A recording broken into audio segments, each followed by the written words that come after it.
అందరికీ నమస్కారం. ఈరోజు మీ అందరికీ నేను వినిపించబోయే కథ పండుటాకు పరిమళం. రచయిత వడలి రాధాకృష్ణ గారు. ఇక కథలోకి వెళితే, ఒకసారి మనిషి కోకిలతో అన్నాడు, నువ్వు నల్లగా లేకపోతే ఎంత బాగుండేది. సముద్రంతో అన్నాడు, నువ్వు ఉప్పగా లేకపోతే ఎంత బాగుండేది. గులాబీతో అన్నాడు, నీకు ఇలా ముళ్ళు లేకపోతే ఎంత బాగుండేది. అప్పుడు ఆ ముగ్గురు మూకొమ్మడిగా ఇలా అన్నారు, ఓ మనిషి, నీలో ఇలా లోపాలు వెతికే గుణం లేకపోతే నువ్వు ఇంకెంత అద్భుతంగా ఉండేవాడివో కదా. అమృతరావుకి ఎక్కడో పుస్తకంలో చదివిన మాటలు గుర్తుకు వచ్చాయి. అవి ఇప్పుడు ప్రస్తుతమో లేక అప్రస్తుతమో తెలియదు తనకు, అయినా స్మరణకు వచ్చాయి కనుక మరలా నెమరు వేసుకుంటున్నాడు. అవును, నీలో ఇలా ఇతరులలో లోపాలు వెతికే గుణం లేకపోయి ఉంటే నువ్వు ఇంకెంత అద్భుతంగా ఉండగలిగేవాడివో కదా. అమృతరావుకి మహదానందంగా అనిపిస్తోంది.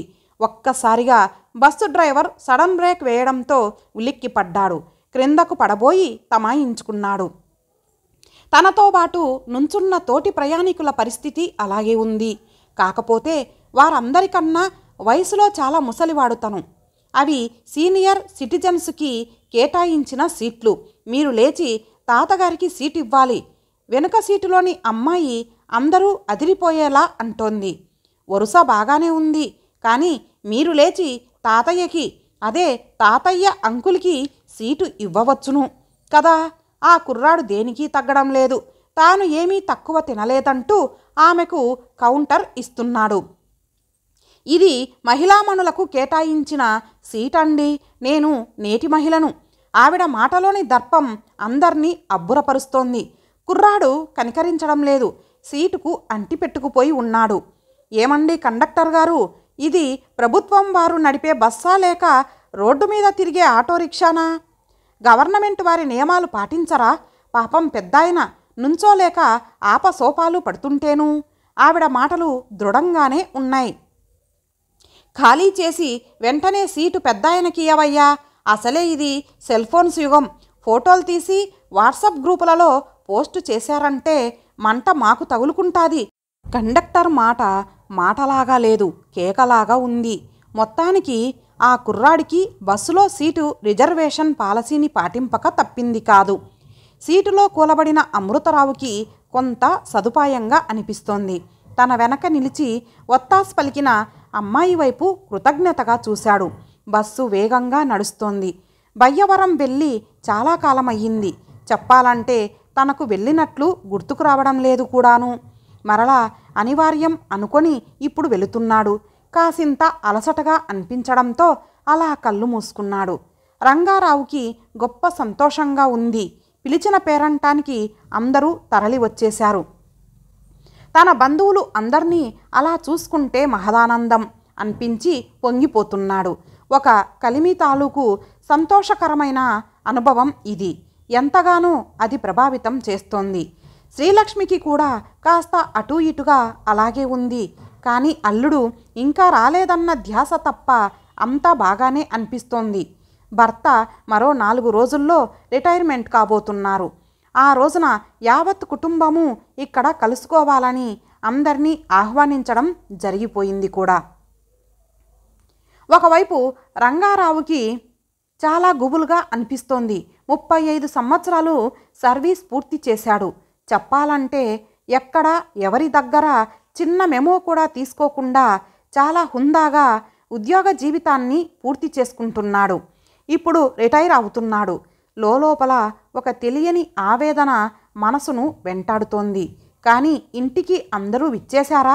వెంట తెచ్చుకున్న మందు బిళ్ళల్ని 1-2 నోట్లో వేసుకున్నాడు. అయినా తోలడం తగ్గడం లేదు అమృతరావుకి.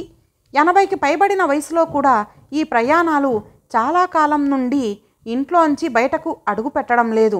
అక్కడే ద్వారపూడిలోనే కాలక్షేపం చేస్తున్నాడు. కానీ ఇప్పుడు మనసు ఆగలేదు, కాలు నిలవలేదు. అందుకే తనకు పిలుపు అందకపోయినా పెద్ద మనసు చేసుకొని ఈ ప్రయాణం పెట్టుకున్నాడు. చాలా ఆకలిగా అనిపిస్తోంది. చేతి సంచిలోని బ్రెడ్ ముక్కల్ని తీసుకొని నోట్లో వేసుకున్నాడు. కాసిన్ని నీళ్లు తాగాడన్న మాటే కానీ ఒళ్ళు తోలడం మాత్రం అలాగే ఉంది. పరికించి చూసుకున్నాడు. బస్సులాగానే ఉంది. అదే ప్రయాణికులతో నిండిపోయి ఉంది. వెనక సీట్లోని అమ్మాయి కోసం చూశాడు. కనపడలేదు. బహుశా తన ఊరు రావడంతో దిగిపోయి ఉంటుంది. బంగారు తల్లి దబాయించి తనకు కూర్చునే అవకాశాన్ని కల్పించింది. లేకపోతే ఇన్ని గంటలు నిలబడి ప్రయాణం చేయడం. దెబ్బకు హరీమనేవాడు. కొంత అలసటను మరికొంత ఆకలిని భరిస్తూ అలా కళ్ళు మూసుకున్నాడు అమృతరావు. అల్లుడి రాక శ్రీలక్ష్మికి మహదానందంగా ఉంది. దుబాయ్ నుండి వచ్చి 2 సంవత్సరాలైపోయింది. ఏదో మామగారి రిటైర్మెంట్ పుణ్యమా అంటూ మరలా ఇప్పుడు వచ్చాడు. ఇంతకాలము బోసిపోయిన ఇల్లు మనవడు మనవరాలితోనూ వచ్చిన బంధుగణంతోనూ కలకలలాడుతూ అగుపిస్తోంది. రిటైర్ అయిపోతున్నాడు. అమ్మా నాన్న కూడా ఉండి ఉంటే ఇంకెంత గొప్పగా ఉండేదో కదా. తన ఊహ తనకే నవ్వు తెప్పిస్తోంది. లేకపోతే ఏమిటి, ఇప్పుడు తనకే 60 సంవత్సరాలు వచ్చేశాయి. అటువంటి వాళ్ళు ఉండాలంటే వారి వయసు 85కు పైన. అది తనకు అత్యాశగానే ఉంది. అయినా ఆశపడటంలో తప్పేమీ లేదు. కారణం నాన్న తమ్ముడు అమృతరావు బాబయ్య ఇప్పటికీ నిక్షేపంగా ఉన్నాడు. రంగారావు చిన్నగా నిట్టూర్చాడు. చిన్న కునికేసి లేచిన అమృతరావుకి ఇప్పుడు అంతా కుదుటపడి బాగానే ఉన్నట్లుగా ఉంది. బస్సులో అందరూ మంచి నిద్రావస్థలో ఉన్నారు. చీకటిని చీల్చుకుంటూ బస్సు మునుముందుకు సాగిపోతోంది. ఇంత దూరం ప్రయాణం ఇప్పుడు తనకు అవసరమా? పిలవని పేరంటానికి వెళ్తున్నాడిప్పుడు. వాస్తవాలు స్ఫురణకు వచ్చేసరికి ఒక్కసారి గుండె బోరుమన్నట్లయింది. మనసు గద్గదమైపోయింది. అన్నగారు గుర్తుకు వచ్చాడు. ఉన్నట్టుండి వెన్నులో వణుకు ప్రారంభమైపోయింది. అవును, అనంతరావు తనకు తోడబుట్టినవాడు. కానీ ఆ ఊహ అమృతరావుకి అర్ధరహితంగా అనిపిస్తోంది. తమ తల్లిదండ్రులు తన చిన్నతనంలోనే కాలం చేశారు. అప్పటి నుండి అన్నగారే తనకు తల్లి, తండ్రి, గురువు, దైవమూను. కానీ అనంతరావు దానికి తద్భిన్నం. వదిన నాగావతిని కూడా ప్రతి చిన్న విషయానికి పట్టుకొని చితకబాదేసేవాడు. ఆవిడ కూడా ఉద్యోగస్తురాలు. అయినా ఏమాత్రము కనికరము లేకుండా ఉండేవాడు. తాను కూడా మంచి ఉద్యోగస్తుడే. అయినా ఏమాత్రం సంస్కారం లేకుండా ప్రవర్తించేవాడు. నువ్వు కూడా ఉద్యోగస్తురాలివే కదా వదిన, ఎదురు తిరిగితే అన్నయ్య ఏమి చేయగలడేంటి నిన్ను? నాగావతికి అప్పట్లో హితబోధ చేశాడు అమృతరావు. అనంతరావు తీరు చాలా బాధాకరంగా తోచేది. కొడుకు రంగారావును ఎప్పుడూ మనసెరిగి పెంచలేకపోయాడు. ఏరా, మన ఉమ్మడి ఇంటి విషయం ఈ కాగితాల మీద సంతకం పెట్టేస్తే నువ్వు ఆర్ఎంపీ డాక్టర్ అయినా ప్రాక్టీస్ పెట్టుకొని బాగానే సంపాదించుకుంటున్నావు కదా. నీకంటూ పిల్లా పాపలు ఎవరూ లేరాయే. ఈ చిన్న పల్లెటూరులోని ఈ చిన్న కొంప అవసరం నీకు ఉంటుందని నేను అనుకోవడం లేదు. నువ్వు నాకన్నా బాగా ఉద్యోగంలో స్థిరపడినవాడవు అన్నయ్య. వదినగారు ఉద్యోగం చేసుకుంటోంది. రంగారావు మంచి చేతికొచ్చేసినాడు. అప్పట్లో అన్నగారి ముందు నోరు విప్పాడు అమృతరావు. ఏదో నాన్న ద్వారా సంక్రమించిన పిత్రార్జితపు ఆస్తిది సమానంగా పంచుకొని ప్రక్కన మనం అనుకుంటూ అన్నగారికి నచ్చజెప్పబోయాడు. అంతే, తమ్ముడు చెంప చెల్లుమనిపించాడు అనంతరావు. ఊహించని వాస్తవానికి అమృతరావు కళ్ళు బహిర్లు కమ్మేశాయి. మనిషి అవాక్కైపోయినాడు. చిన్నప్పటి నుండి నిన్ను పెంచి పెద్ద చేశాను. చదువు చెప్పించి కాళ్ళ మీద నిలబడేటట్లు చేశాను. అటువంటిది చెప్పిన మాట వినకుండా క్రింద పడేసి ఎడాపెడా ఉతికి పారేశాడు. సొంత తమ్ముడు అన్న ఇంగిత జ్ఞానమైనా లేకుండా కనిపించినప్పుడల్లా కల్పించుకొని తరిమి కొట్టాడు. జుట్టు పట్టుకొని బాది పారేశాడు. అప్పటి నుండి అన్నదమ్ములిద్దరూ విడిపోయారు. 2 కుటుంబాలు మధ్య రాకపోకలు పూర్తిగా నిలిచిపోయాయి. ఆలోచిస్తున్న అమృతరావుకి చాలా ఉద్వేగంగా అనిపిస్తోంది. తానొక ఉదారవాది. అన్నగారు ఎన్నిసార్లు తనపై దాడి చేసినా ఇప్పటికీ ఆయనను మనసులో వెనకేసుకొస్తూనే ఉన్నాడు. బస్సు ప్రయాణం అమృతరావుకు బడలిక ఏమీ అనిపించడం లేదు. కానీ అన్నగారితోటి అప్పటి తగాదాలు, కలిసి ఉండటం చేతకాక గిల్లి కజ్జాలతో విడిపోవడాలు తనకు ఈ 8-10ల ముసలితనం విపరీతమైన బడలికను తెచ్చిపెడుతున్నాయి. భార్య పోయిన తర్వాత ద్వారపూడిలో ఆర్ఎంపీ డాక్టర్గా ఉండి ఏదో తన పొట్ట తాను పోసుకుంటున్నాడు.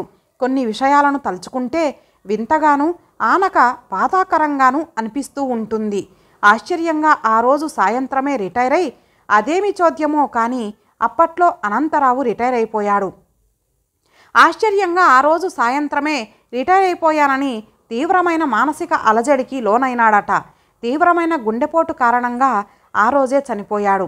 అలాగే తర్వాత కాలంలో మరో దిగ్భ్రాంతికరమైన సందర్భం. అనంతరావు చనిపోయిన 4 సంవత్సరాలకి నాగావతి వదిన రిటైర్ అయిపోయింది. ఆవిడది కూడా అదే పరిస్థితి. రిటైర్ అయిన రోజు రాత్రి తీవ్రమైన అలజడికి లోనయ్యింది. ఆ కారణంగా గుండెపోటు వచ్చింది. అంతే, ఆ రాత్రి హఠాత్తుగా ఈ లోకాన్ని విడిచి వెళ్ళిపోయింది. పదవీ విరమణ రోజునే భార్యాభర్తలు ఇద్దరూ పరలోకానికి చేరిపోయారు. అప్పట్లో ఆ వార్తను ఫోటోలతో సహా పత్రికలు విశేషంగా రాశాయి. పేపర్లో చదివి తెలుసుకోవడమే కానీ అమృతరావుకి ఎవరూ విషయాన్ని తెలియజేయలేకపోయారు. కానీ ఇప్పుడు వయసుడిగిన ఆ కుటుంబ పెద్దగా ఆలోచిస్తున్నాడు. ఎవరూ ఊహించని విధంగా కీడును పసికట్టి మరీ అప్రమత్తమవుతున్నాడు. రంగారావు ఇప్పుడు రిటైర్ కాబోతున్నాడు. అన్నా వదినల రిటైర్మెంట్లు, అప్పటి సంఘటనలు అమృతరావును కలవరబెడుతున్నాయి. అందుకే అటువంటివి జరగకుండా ఉండేందుకు బాధ్యత కలిగిన వైద్యునిగా ఆ సమయంలో రంగారావుని కనిపెట్టుకొని ఉండేందుకు సమాయత్తమవుతున్నాడు. ఆ ఆలోచనలతోనే తగిన మందులను ముందు జాగ్రత్త చర్యల కోసం తనతో తీసుకెళ్తున్నాడు. ఈ పిచ్చి వ్యవహారం అమృతరావుకి నామర్దగా ఏమీ అనిపించడం లేదు. రంగారావు తమ కొడుకు, వాడి క్షేమం, వాడి సుఖ సంతోషాలు తనకు ముఖ్యం, అంతే. రంగారావుకు చాలా ఆశ్చర్యంగా ఉంది. లోపల సంతోషంగానూ అనిపిస్తోంది. రా బాబయ్య, ఎన్నాళ్ళకెన్నాళ్లకు ఎదురేగి ఆలింగనం చేసుకున్నాడు. అమృతరావు రాకతో ఇప్పుడు అక్కడ నిజమైన పండుగ కళ వచ్చేసింది. కుటుంబం అంతమందిని ఆహ్వానించి కూడా ఇంకా ఈ భూమి మీద బ్రతికి ఉన్న సొంత బాబయ్యను పిలవాలని అనుకోకపోవడం రంగారావుకు చిన్నతనంగా అనిపిస్తోంది. లోపల కుంచుకుపోతున్నాడు. రండి మామయ్య గారు, మీ రాకతో మా కడుపు నిండిపోతోంది. శ్రీలక్ష్మి చిన్నమామగారికి పాదాభివందనం చేస్తూ అంటోంది. చాలా తగ్గిపోయావు బాబయ్య. రేపు భాద్రపద మాసానికి నాకు 82 నిండుతున్నాయి. అంటే మీ అమృతరావు బాబయ్య 83 ఏండ్ల పడుచుకుర్రాడన్నమాట. చిన్నగా నవ్వుతున్న ఆయన బోసినోరు అక్కడ అందరికీ వింతగా అనిపిస్తోంది.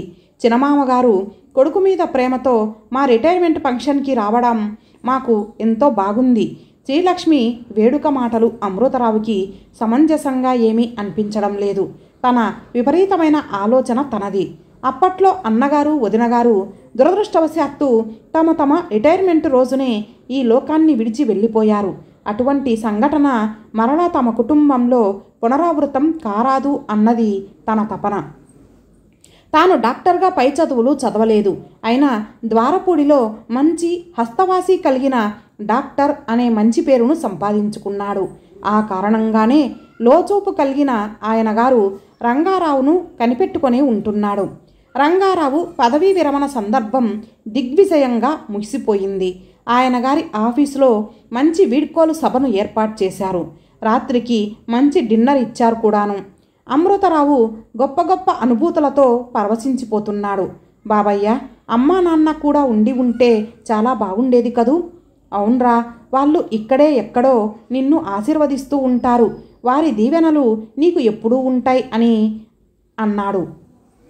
మా నాన్న పెద్ద శాడిస్టు బాబయ్య, పైగా పెద్ద మూర్ఖుడు. ఎందరినీ ఎన్ని విధాలుగా ఇబ్బందులు పెట్టాడో నాకు తెలవంది కాదు. ఆ లిస్టులో నువ్వు కూడా ఉన్నావు. మా నాన్న రిటైర్ అయిన రోజునే చనిపోయాడు. అమ్మ కూడా ఆయన మార్గంలోనే నడిచి ఆఫీస్లో వీడ్కోలు తీసుకున్న రోజే తనువు చాలించుకు వెళ్ళిపోయింది. ఈ సమయంలో అమృతరావు బాబయ్య వచ్చి నాకు చేదోడుగా నిలవాలని ఆశించాను. నీ దగ్గరకొచ్చి నీ కాళ్ళ మీద పడి క్షమాపణ చెప్పుకొని నిన్ను మనసారా ఆహ్వానించి రావాలని అనుకున్నాను. కానీ ఇన్నేళ్ల తర్వాత నీ వాస్తవ పరిస్థితి ఏమీ అర్థం కాక రంగారావు అంతరంగం ఆ క్షణాన ఒక మలయ మారుతంలాగా అనిపిస్తోంది. భలే వాడివిరా అబ్బాయి, నీ గడప తొక్కింది కూడా ఆ సెంటిమెంటుతోనే. మీ నాన్నే నన్ను ఉసిగొల్పి ఇక్కడకు పంపించి ఉంటాడు. మీకంటూ ఎవరూ లేకుండా ఒంటరిగా ఈ వయసులో ఎక్కడో. ఇక మీదట మా దగ్గరకు వచ్చేయాలి. రంగారావు మీ సొంత కొడుకు. మీకు ఏ లోటు లేకుండా చూసుకునే బాధ్యత మాది. శ్రీలక్ష్మి మాటలతో గోరంత ఆప్యాయత, కొండంత నిజాయితీ అగుపిస్తున్నాయి. త్వరలో మీ దగ్గరకే రావాలేమో. అయినా మీరు తప్ప ఈ లోకంలో నాకు ఇంకెవరున్నారు చెప్పు? అమృతరావు బయటకు అడుగులు వేస్తూ అన్నాడు. ఆప్యాయత నిండిన అనురాగ స్పర్శ తన అంతరంగాన్ని చుట్టుముట్టేయడంతో ఆ పలుకులు చిన్నగా వణుకుతున్నాయి. వీధి గేటు దగ్గర ఉన్న గుల్మహర్ చెట్టు కొమ్మలు విదిల్చిన పండుటాకులు నేల మీద పడి ఉన్నాయి. బయటకు నడుస్తున్నవాడల్లా ఆగి అపురూపంగా వాటిని ఏరుకొని దోసిళ్లలోనికి తీసుకున్నాడు. వాటి తాలూకు సుగంధ పరిమళం ఒక్కసారిగా గుప్పుమంటోంది.